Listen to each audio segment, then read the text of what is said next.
This is Matthew Reese with Primetime Sports. I'm reporting from the Duncanville Fieldhouse at the Dallas Tip-Off Classic, and I'm sitting here with Irving Davis, better known as Big E of Dallas Showtyme. How you doing today, Big E? Doing good. That's great. And so you're with Dallas Showtyme. Just tell me a little bit about your program, what ages you guys have, and just how you guys got started. Well, we got started about in the year 2005. Started off just wanted to help a couple kids in the neighborhood, and it just kind of grew from there. We got about 10, 11 teams right now from 6th grade on up, boys. We ventured in the girls area a little bit before, and we're looking to get back into that again pretty soon. But mainly, it's a family organization. My dad involved, my friends involved, some people I grew up with, and we just all came together, man. We're having a great time doing it, and we're becoming one of the more respected teams in the country. Everywhere we go, people know the name, so it's been a blessing. It's been a blessing. So do you pull mainly from the south side of Dallas, or are you guys from all over Dallas? Originally, we pulled from the south side of Dallas, but then there was people, all up north. We have a kid, like from my A-grade team, it's down there from Lubbock. We had a kid named Justin Mason that went to Texas that played from Amarillo. So, we really pulling from everywhere now. As a naming group, people know about it and they're coming. Carrollton, Arlington, McKinney, all over. But we base our practices out of here. This is the gym we normally practice at. But we Dallas Showtime, but it could be called DFW Showtime because we service a lot of areas right now. All right, so the Dallas Tip-Off Classic, it's kind of a coming together of some of the best competition in Dallas. Tell me a little bit about, I know you were a big part of that, so tell me a little bit about how the Dallas Tip-Off Classic got its legs and how we got to today.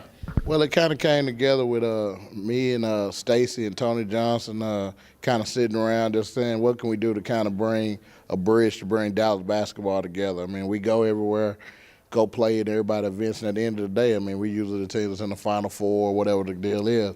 We look up, we have 3 McDonald's All-Americans from the DFW area. Some of the best basketballs played right here. Primetime, on the other hand, to me, when I watch them, how they organize events and do things, they have some of the best customer service, the best organization skills that I've seen. So we felt that we can bring a good brand of basketball and have somebody to work with us as a partner that can throw it on. It could be a real success. And then we brought Jeff Webster in from Pro Skills, and you got four of the top names around. Some other teams going to follow. It's going to be way bigger than this coming this year. It was more of a Dallas thing this year. We really didn't focus more on the national scene, but we're going to bring a lot of national teams and Houston teams that's at the Final Four this year and all that. Right. A lot of those teams will be here next year. So it's really the tip off for real. We just at the starting point. All right, so as a coach, you told me you just got done coaching. One of your 8th grade teams are helping out coaching. Mm-hmm. What are you trying to accomplish today and tomorrow throughout the entire tournament? Is it more about getting better? Do you want to win? The competitiveness in me, I always want to win, but really, we got a few players out. We just trying to gel. At the very beginning, this is only like the first tournament for some of my teams. The second tournament for the other ones even playing together. These guys just getting to know each other. This right here is a good bridge for us getting ready for the April certified period. So I'm using this to steady evaluate. I got maybe 9, 10 teams in this deal. My 8th grade team, I'm supposed to be sitting on the bench not saying nothing, but the coach and me get fired up. That's why I'm coming in here sweating. Just left from over there watching my other 17 team win a while ago. So, all of them are competitive. They playing hard, and we just want to get better from this thing, man. Carry it on to next week. I think we're gonna take a week off, maybe do a barbecue or something, and then come back to certified weekends and be ready to go. So, what are y'all's plans this summer? Are you guys planning on any circuits this summer? Well, yeah. We usually get invited to every tournament we want to go to in July. So really, I'm just deciding if I want to play the Nike deal, if I'm gonna do the Adidas deal, or whatever the case may be. My 17s are gonna play the Adidas circuit in April. So they're going to play the Adidas circuit. My other one's going to play an invitational-only circuit where, they're going to be special invite teams to people's tournament.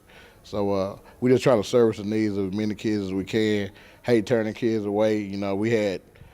We had over 300 people and all come to our tryouts. We didn't even have enough uniforms. But if I had enough uniforms, I would try to put them all in if I had it in the coaches. So, we're not getting no money to do it. We're not a team that's Adidas or somebody cutting a big check. I mean, we doing it ourselves. So, I mean, I pay homage to my guys. We work hard. My coaches work hard. My parents work hard. My players doing the same thing on the court. And every year we one of the top guys and putting out kids that's going on sign scholarships to college. And I don't think too many people that's quote unquote not a sponsored team can say that. And I think we're even though we're affiliated, I got affiliation with Under Armour, Reebok, different people. But I mean, as far as just getting the money and whatever the case may be, I mean, we do it ourselves. So I'm proud of that. Can you just mention some of like the big names that people would know that came from Dallas Showtime, or the kids that you feel deserve the recognition from the media, from the public? I mean, we've had Justin Mason, who went to Texas, that came through. Marquez Haynes, that played at Boston College and UTA. Calvin Miles, who came through here and played with us. AC Law and Quentin Ross. Quentin Ross is currently one of our coaches that played with us. Chris Davis was Hall of Famer at North Texas. My brother, he came through and played with us back when we were Dallas Hoops before I became Dallas Showtime. Reggie Dowd at Oklahoma State. Dwight Thorne, who coached with me last year from Colorado. I mean, the list goes on and on. Keith Frazier, when he first started off, he played with us as well as a 8th and 9th grader. So, and then there's a ton of them that did. I mean, I got a kid I'm so proud. Jalen Jones right now that's at A&M. I mean, played with us. But the kid I'm really proud of is Frank Byers, who didn't get a basketball scholarship but came through us, was one of the top people in his class, got all type of scholarships, was able to walk on, played A&M this year as a kid that got the Rhodes Scholarship or whatever that was that he got. That they pay for everything for the next 5 years. So proud of all those kids. All right. Thank you.